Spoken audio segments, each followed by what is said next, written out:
listening to Phonic on 106.8 FM. Listening to Phonic Radio. Hello, Chris and Jane. Welcome to my show, Living Better With Dementia. Hi, Gina. It's lovely to have you both on. I know we had a little bit of a blip last time when you were on, so we thought it was a really good excuse to have you back on again. It's always nice to talk to you. Yeah, it's always nice to talk to you too. So here we are, Living Better With Dementia. Great to have you both on here and to chat to me. I wanted to start by saying, Chris, roughly, I think from what I can gather, it was about 5 years ago that you were diagnosed with dementia. Can you tell me a bit more about that? Yeah, I was, but to go back to the beginning, I was getting quite scatty and not being so organised. I've always been organised. And getting lost in the car and stuff. And I thought, it's the male, what's it called? Male menopause. The male menopause. Yeah. That's what Jane was telling me. But also, I've got emphysema, which is COPD. And we also self-diagnosed that obviously if the oxygen is a bit short, it wasn't getting to the brain, just like a mountaineer going up a mountain. So we're quite happy with that for a while. Self-diagnosed with the mountaineers, what's it called? The high altitude sickness. Yes, it is, yes. Yeah, and it was only at a meeting with a doctor to do with my emphysema that Jane actually said, can we have a referral to a chest specialist? And she went, what's wrong with my management of your... My management. And Jane explained, and she went, I don't think that's emphysema. Because Chris had turned into what I call Victor Meldrew. He's become a bit angsty, a bit narky, and was quite bad-tempered compared to the usual person that I was used to. I used to call him Kofi Annan because he was always the best ambassador in the world. Anyway, she said that's not emphysema, and then the testing started. Yeah.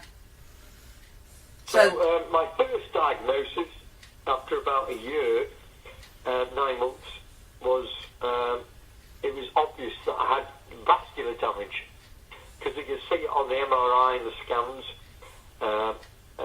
large lesions of damage, and we already knew that I'd had a stroke, but then I had a patch damage from TIAs, which is... Transient ischemic attacks. It's a death of a tissue due to a compromised blood supply in that particular area. Thank you, yes. So we thought we'd actually got a diagnosis, but then the consultant said, no, we haven't finished yet. And then they looked into it further, and they saw that I had Alzheimer's as well. So my wife said I'm greedy. We waited 5 months. I have mixed dementia. Yes. We waited 5 months to see the neurologist, he then ruled out any other cause, such as a tumour or anything else. And he said he was happy to go ahead with the psychiatrist's diagnosis of Alzheimer's. Yeah. We were in their hands. Yes. So that was about 4 or 5 years ago now then? Yeah, nearly 5 years ago, yeah. My only complaint was that they gave us a diagnosis of the vascular dementia, but it wasn't until we saw the neurologist, which was some 5 months later, before we could actually start the medical treatment, taking the tablets to actually, whilst it doesn't slow the progression of dementia, and it doesn't cure it, it can actually slow the progression of the cognitive difficulties. And I was disappointed that we had to wait 5 months before we started that for him to give us a 5 minutes consultation to say, yes, I agree with the psychiatrist. But that's medicine for you. Yeah. Most of the drugs that are out there to improve your cognitive issues are they work much better early on. Yes, I've read about that and I've heard that. That's true. So we lost 5 months, but hey ho. Hey ho. Yeah. So interestingly, picking up on that then. So, are you still on that medication, Chris? I'm actually I'm on the first medication they give me, which is galantamine.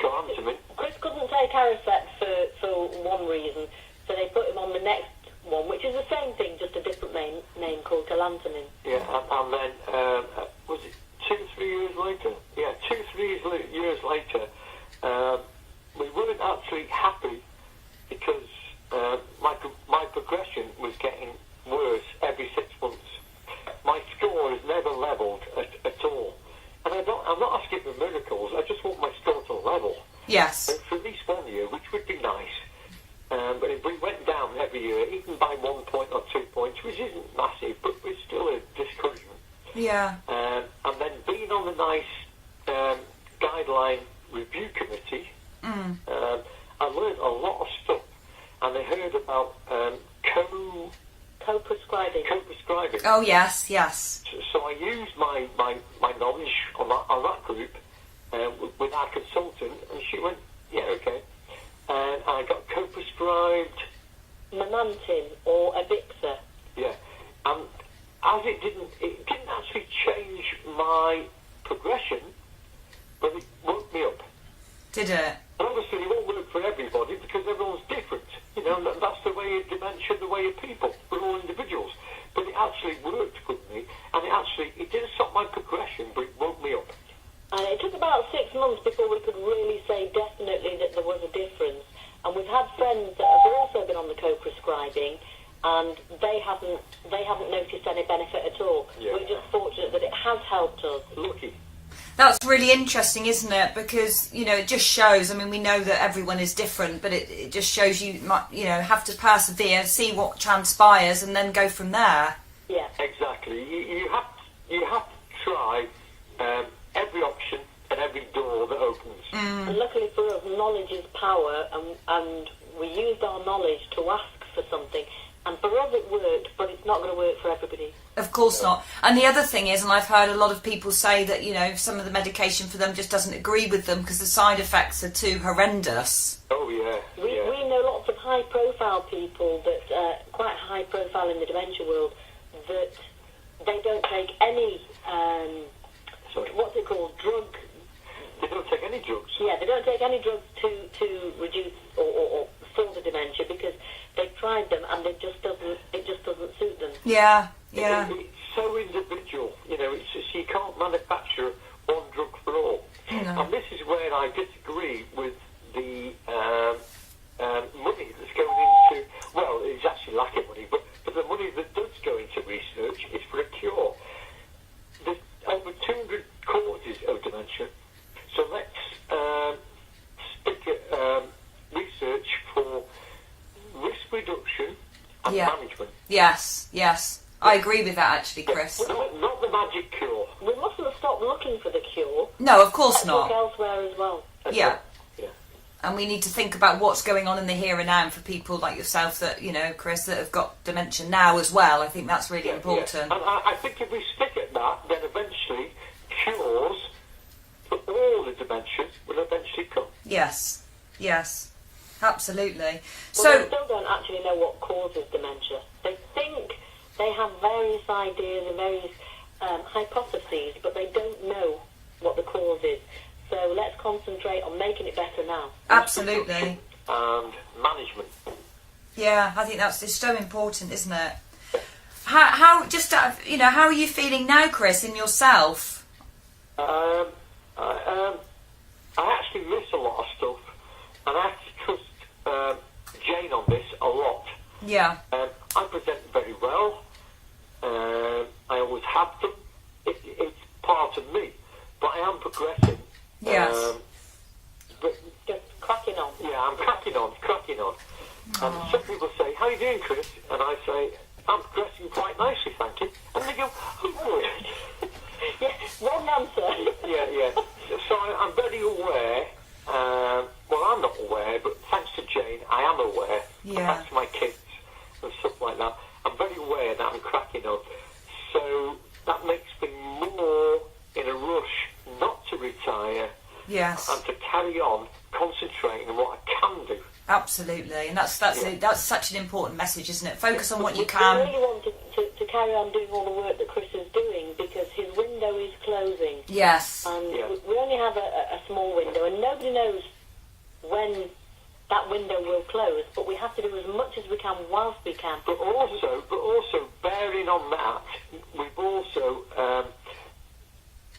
it's called pressing the button. You know what you do to relay runners? Yes. Yeah. So we have spoke to lots of people all over Wales, England, Northern Ireland, and Jane puts a lot of stuff on social media, and it's not to brag what we're doing, it's to inspire other people. It's to give them permission to act. Yes. And we have a great guy that saw us, and he went, I can do this, how can I? So we introduced him to stuff, and he's doing a lot of stuff in South Wales. We've got a couple of other guys in Mid Wales. We've got a lovely lady in North Wales, and we've got people in the UK are now been given permission to act. Permission to go out and speak, because with dementia, that they actually now have that. Nobody needs permission, but when you have a diagnosis of dementia, you're disempowered. Absolutely. And by seeing Chris speaking about his condition, it's given them permission to go out and speak about theirs. And they're doing fantastic work. Yeah. Jane took an 87-year-old friend of ours, who's nearly 88 actually. She heard about what we were doing, and she went, I can do that. So Jane said, okay, so let's do it. We found her an occasion where she could tell her story, and then it was about dementia-friendly communities with the Alzheimer's Society. So this lady told her story and told how when she was younger, she was involved in the disability access in our area. She was involved in the Samaritans in our area. Dial-a-ride. And involved in the Dial-a-ride in our area. So she'd actually been a great active volunteer. Well, now, with dementia, she was disempowered. Her husband had had dementia, and he'd gone into a nursing home, he died. But she still has value. She still has a story to tell and something to give. Contribution. A contribution. Of So we were course. able to take her to what's called Aging Well in Wales, and she was able to tell her story, and then to tell her story as to what she had been doing, and then what the dementia-friendly communities could do for people like her. So it was almost, as the story was, she had paved the path for other people to go to follow, and then other people by the dementia-friendly communities were running forward with that path. So she actually inspired others who were listening to her, and that is amazing. But it also gave her confidence, and it slowed the progression down slightly. And a stepdaughter said that she's dined out on the experience and enjoyed it for months. She dined out on it for 12 months, and then 12 months later she was asked to speak again. She was she was received so well. But the best thing about that is because of the work that we're doing, and we go to conferences all over the world, and she is a Danish lady, and we had a conference in Copenhagen. Was it Copenhagen? Yeah. And we went to the conference in Copenhagen, and she said, well, that's where I was born. She came with us, and because she came with us with her daughter, then another couple from our social group that we just set up, we do organise groups, but we actually set our own social group up, which meets in a pub. And also for any age. Good. I don't like this 65 rule at all. No, I know what you mean. No. We've all got a story, and a lot of people are shouting about age appropriate. Do you know what? We want stage appropriate. Yeah, And true. this person in our social group is 49, apart from our daughter who's 19, but she pops in and out. Yeah. And our friend is 87, but two couples went to Copenhagen for the conference, With and us? another couple, there were 6 of us in total, another couple went, and they just went for a holiday, and they hadn't been abroad in 7 years since that lady got her diagnosis. Because And they the thought fact- they couldn't. The fact Wow. that we were going abroad, it gave them permission to go on holiday again. And if you get the right support, if you ask for Safety in numbers. the safety in numbers, if you ask for the assistance at the airport, you don't even have to explain what the difficulty is. Then you just say, I need assistance. They ask, do you need a wheelchair? You say yes or no. And then they take you through the whole process of, you go to check-in, you go to the assistance desk, they'll give you a wheelchair if you want one. They will take you to the gate. No. Fast track through customs. Oh, you're fast-tracked through customs as well. Brilliant. The memory issue. Jane's got about this. They'll fast-track you through customs, through security. They'll take you to the gate, and then you are assisted the whole way. 4 of us went to the conference, and 2 of us just had a nice holiday in Copenhagen. And that's the whole empowerment thing that Chris is trying to do, to give people permission to actually have a normal life. Yeah, and but the work you're doing is brilliant. We do our best. I'm just concentrating on what I can do and not what I can't. I know. I love your energy. I'm feeling the energy coming through the phone line here, through the airwaves. Yeah, I'm not bragging now, but I was up for an award, outstanding contribution, but so were 4 other people. That actually, do you know what? They all deserved it as well. We're all doing the same kind of thing. Yeah. And I said to Jane, if I win it, I've got a plan. Anyway, I did win it by default. Congratulations! Why by default? Anyway, I took the whole table of shortlisters with me. We actually were all winners. We arranged it because everyone was there. It was just Chris and I, and then another couple and another couple. We were all there as individuals on this one table. And when it came to the awards night, there was one person missing. We said, "Where is he? Where is he?" And they said, "Oh, he's come with a few members of his family, and he's on that table." So when Chris won the award, he took everybody up from our table. I ran over to the other table and got this gentleman, and it was absolutely beautiful because every single one of them was a winner. Because we are. Yeah. You know what? Everybody's dementia is different. It's not about one person. It's about all of us, and we're all living with dementia, including my wife, my family, my children, and you, Gina. I know. And, Yeah. And lots of other people, and also the people that get forgotten is also the professionals. Yeah. They've studied for years and years and years, and they end up living with dementia. Yeah, absolutely. We can't do it without them. So my favourite phrase, I'm into phrases these days, a bit OCD, the same as a disability in the 70s was nothing about us without us, I think dementia needs to be nothing about us without Yes. all of us. All of us, yes. All of us. We can't We all have a part to play. Chris has the dementia. He can't do it without his support system around him.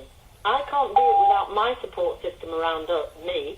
And the professionals are part of our support system. So it is nothing about us without all of us. Yeah. It is a holistic. And don't forget the many volunteers who outnumber everyone else. Yeah, it's so true, isn't it? Yeah. We all have parts to play. And if we all help each other, we will do it. I just wanted to touch on, and the reason I'm asking now is because the show will be on the 29th of April, and then a week after that it's Dying Awareness Week, and then a week after that it's Dementia Awareness Week. I wanted to touch on advanced planning.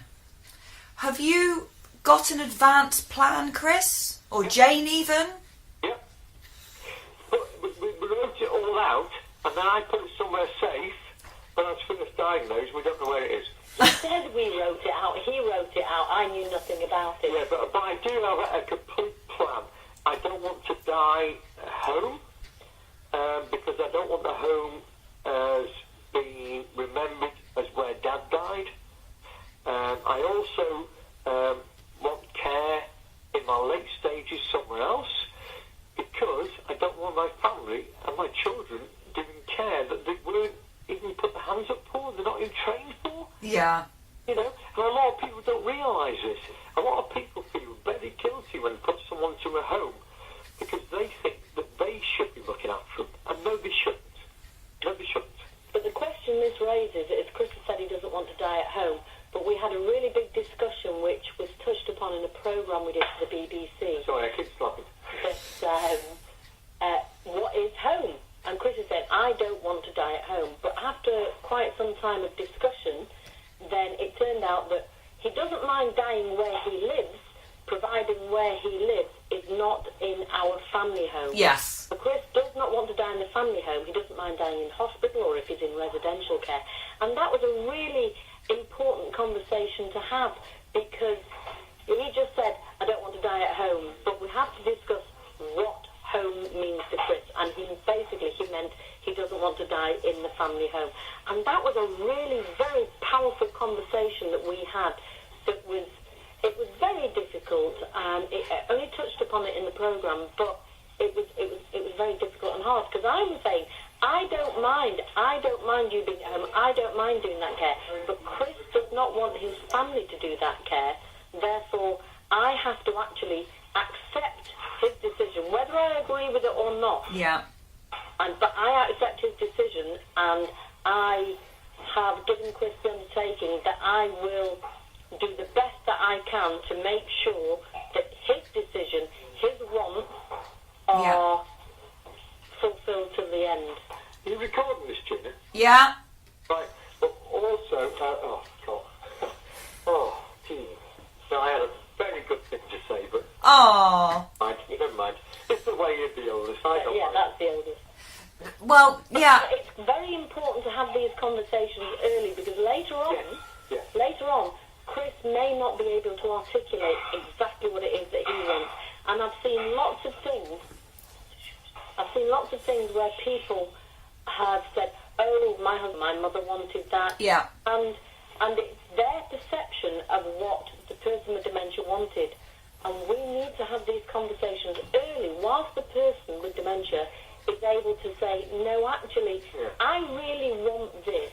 And you might not be able to say, "I want to have X, Y, and Z," but you can say, "This is how I want the end to be." And do you know what? This is a good knock-on effect. And it's not about dementia. Dementia, get it right for everyone. It's like dementia in the communities. Yeah? A lot of people have said, "Oh, it's all about you." Not me, but dementia. Yeah. And I said, no. It has a massive knock-on effect of getting it right for putting the community spirit back, the hidden illnesses that people can't see. Yeah, mental absolutely. illness, autism, stuff like that. It has a massive knock-on effect. I want to say something else. Anyway. Yeah, so absolutely, that's so true. And I think going back to advanced planning and preferences preferences and wishes. So Jane, obviously, you know what Chris wants because he's told you now. Yeah. So that will happen. If I think it's just so important. I just want to get across to people. It's so important. I'm a big champion for joint dementia research, which is about people should be handed this information when they first get diagnosed. Yeah. You can take it home and look at it again, but people need to be involved. Yes. In their own research to help other people, and it's not just people with dementia. They also need a comparative, healthy brains. Yeah, absolutely. But also, since I got involved in research, it gave me value and confidence again. And you know what? When you're diagnosed with something that has no cure, all you want is hope. Yeah. Research gives you that hope. It does. It hands out hope. Yeah. And one of the things that it really does do, it allows you to give back. Chris went into the diagnosis, we both went into the diagnosis consultation, and we went in as husband and wife.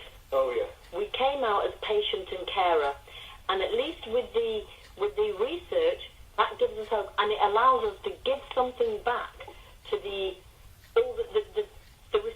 we are now recipients of services, we're recipients of medicine, but we are giving something back by being able to be involved in the research. And I know that how long it takes, 10 years, 20 years to get this research, evidence, and approved, and this and that and the other.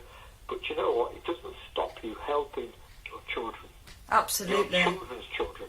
Yeah, it's so true, isn't it? Yeah. And we're not screaming for a cure, because if Chris had a cure tomorrow, it's not going to change how he is today, because his brain has atrophied, the areas have been damaged or died or whatever. Yeah. However,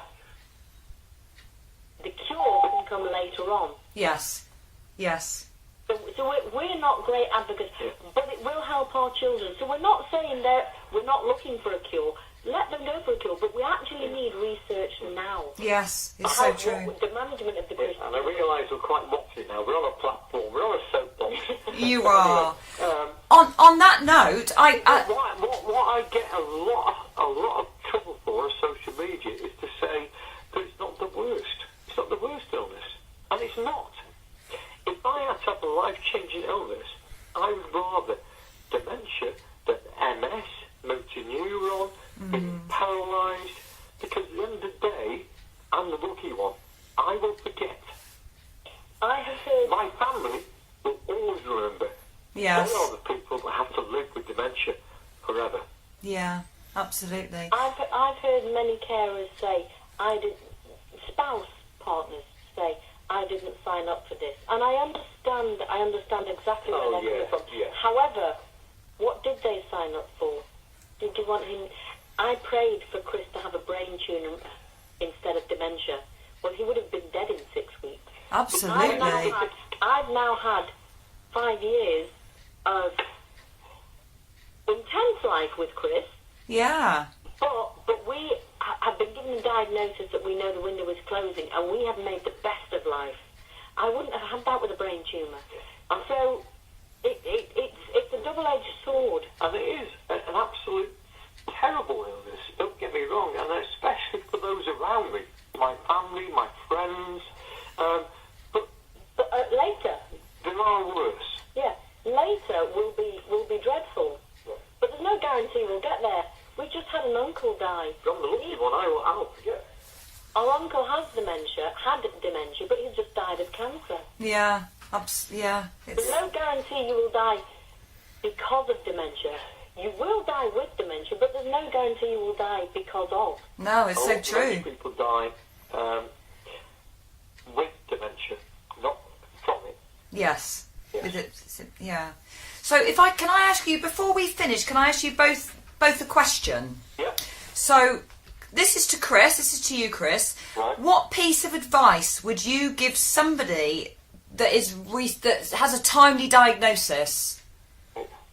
Well, my first thing is you all get told that you can live well with it. Absolute rubbish.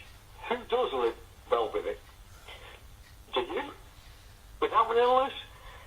It's a very high standard to actually maintain and achieve.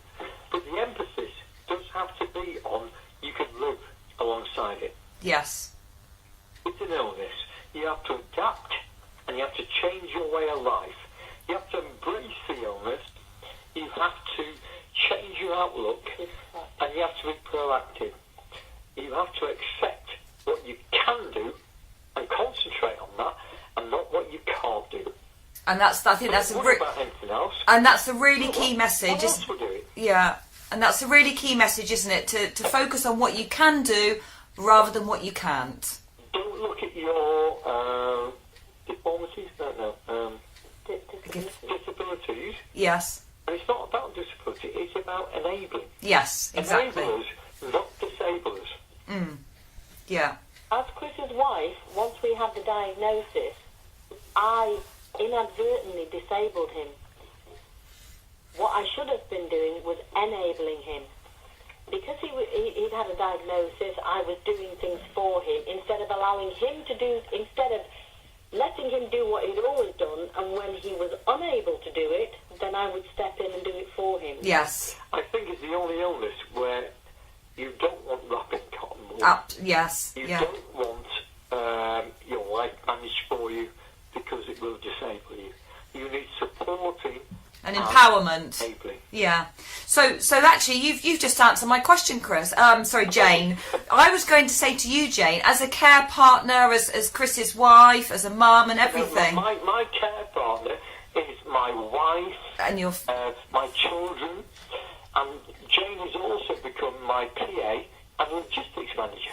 she's brilliant, isn't she? She's a And superhero. not everyone is a partner, is a carer, because not everyone is a natural carer. Absolutely. Yeah, And- you can actually care for someone. If Jane had dementia and I was a carer, I'd probably put her in a home. But seriously, I'm not a natural carer. No, that's fair. At least you're honest, Chris. No, excuse me, I'm going to take objection to that. Oh. This is a natural carer. It's me that's not. Oh, you're not a natural to be cared for. Is that right, Jane? I like to be looked after. I found my children very childish. Chris was the nurturer of the family. Some people, it doesn't come naturally. I mean, we have a joke.